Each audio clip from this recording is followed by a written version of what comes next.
నీకు ఒకటేసారి రైతు భరోసా, నువ్వు పత్తేసినావు కదా నీకు ఒకటేసారి రైతు భరోసా, నువ్వు చెరుకేసినావు కదా ఒకటేసారి రైతు భరోసా, నువ్వు పసుపేసినావు కదా నీకు ఒకటేసారి రైతు భరోసా, నువ్వు పండ్ల తోటలు పెట్టినావు కదా నీకు ఒకటేసారి రైతు భరోసా అని ఇలా రైతుల నోట్లో మట్టి కొట్టే ప్రయత్నం చేస్తా ఉంది. రైతు భరోసా పేరిట కోతలు పెట్టే ప్రయత్నం చేస్తున్నది ఇవాళ కాంగ్రెస్ ప్రభుత్వం. ఇది ఎక్కడ న్యాయమని అడుగుతా ఉన్నా. ముఖ్యంగా ఈ పత్తి కానీ కంది కానీ హార్టికల్చర్ పండించే రైతులు దళిత గిరిజన రైతులు ఎక్కువ ఉంటారు. రాళ్ళు రప్పలకి ఏమని మాట్లాడుతున్నారు. ఎవరుంటారు? కొండలు గుట్టల్లో సాగు చేసేటోళ్ళు ఎవరు? పోడు భూముల సాగు చేసేటోళ్ళు ఎవరు? కొండలు గుట్టల్లో పోడు భూములు సాగు చేసే రైతులు గిరిజన రైతులు. అంటే మీ టార్గెట్ ఏంది? గిరిజన రైతులు అంటే మీకు గిట్టదా? గిరిజన రైతులకు రైతు భరోసా ఎగ్గొడదామనుకుంటున్నారా?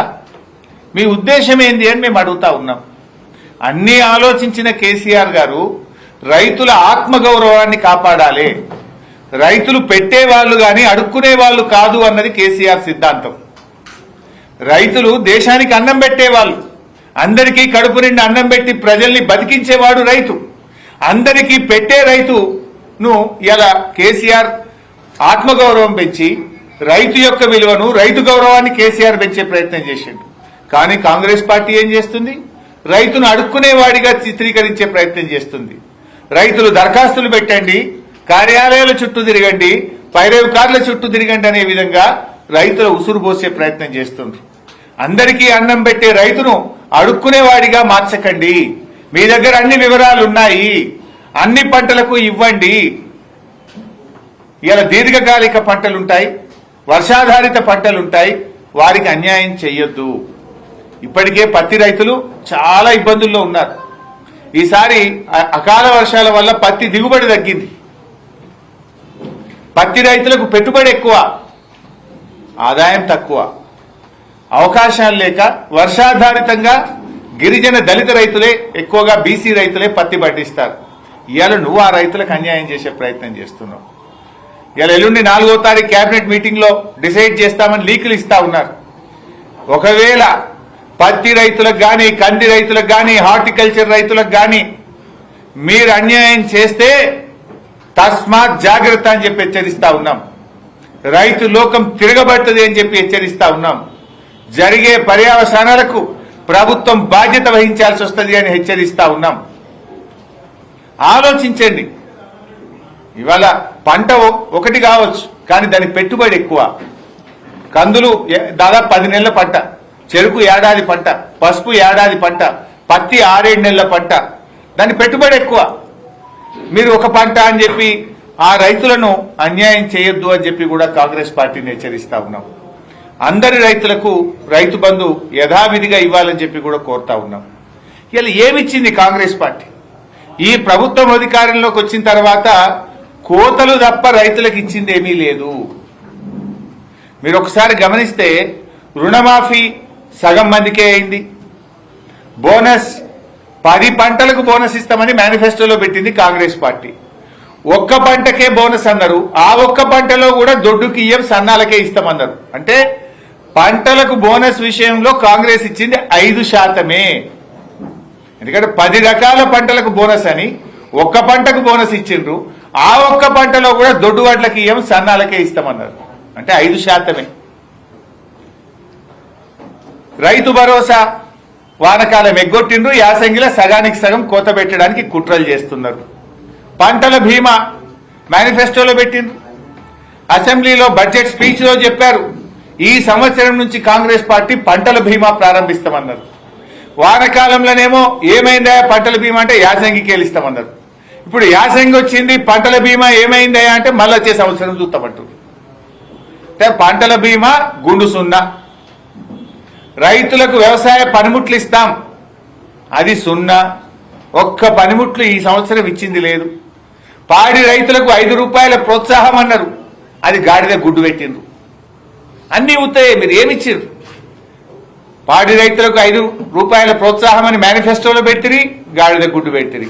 వ్యవసాయ పనిముట్లు ఇస్తామంటారు, గుండు 0 పెట్టిరి.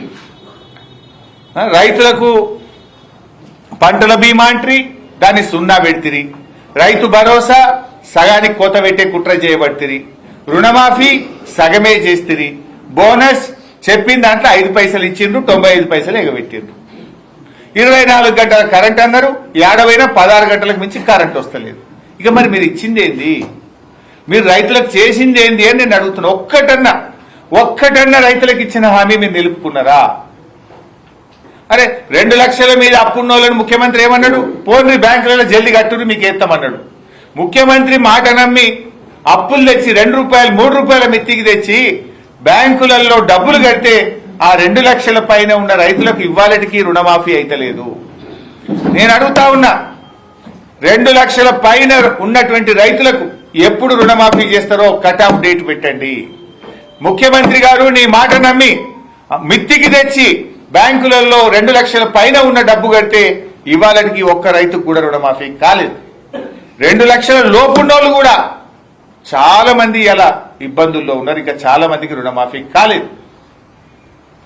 మిత్తిల మీద పడ్డాయి. నువ్వు డిసెంబర్ 7 తారీఖు దాకానే మిత్తి మీ లెక్క పెట్టినావు. ఏడాది ఆలస్యంగా రుణమాఫీ చేసి ఏడాది మిత్తిలు రైతులతో కట్టించినావు. నువ్వు ఇవాళ రుణమాఫీ ఆలస్యం చేసింది నువ్వు. ఏ రోజు రుణమాఫీ చేస్తే ఆ రోజు దాకా మిత్తి కట్టిస్తావా, డిసెంబర్ 7 తారీఖుకే లెక్క పెడతావా? డిసెంబర్ 7, 2023 నాటికే లాస్ట్ అంటే మరి 6 నెలలు ఏడాది మిత్తిలు ఇవాళ రైతుల మీద పడతా ఉన్నాయి. ప్రతి రైతు 20,000, 30,000 ఈ రుణమాఫీ విషయంలో రైతుల మీద భారం పడతా ఉంది. ఇలా 2 లక్షల లోపు కూడా రేషన్ కార్డు నిబంధన పెట్టి, కుటుంబం నిబంధన పెట్టి, కుటుంబంలో ఒక్కరికనే నిబంధన పెట్టి ఇవాళ రుణమాఫీలో కూడా సగానికి సగం రేవంత్ రెడ్డి కోతలు పెట్టిండు. ఇలా ఈ రైతుల పట్ల కాంగ్రెస్ పార్టీ వైఖరిని మేము తీవ్రంగా ఖండిస్తా ఉన్నాం. అందరికీ అన్నం పెట్టే రైతన్నను అడుక్కునేవాడిగా మార్చొద్దు.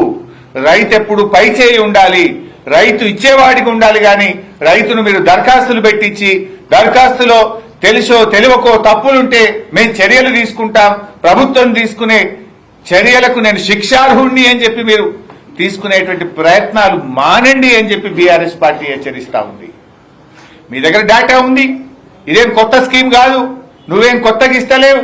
11 సార్లు కేసీఆర్ ఇచ్చిండు కదా, అదే పద్ధతిలో 5,000కు బదులు 7,500 ఇస్తాను నువ్వు నమ్మించినావు. నమ్మించి గడ్డనెక్కినావు. మరి గడ్డనెక్కిన తర్వాత నీవు ఇచ్చిన వాగ్దానాన్ని అమలుపరచు. బాండ్ పేపర్ల మీద రాసిచ్చినావు కదా 7,500 ఇస్తాను. వెంటనే వానకాలం యాసంగి పైసలు 15,000 రూపాయలు విడుదల చేయాలని చెప్పి కూడా ఈరోజు బీఆర్ఎస్ పార్టీ డిమాండ్ చేస్తుంది.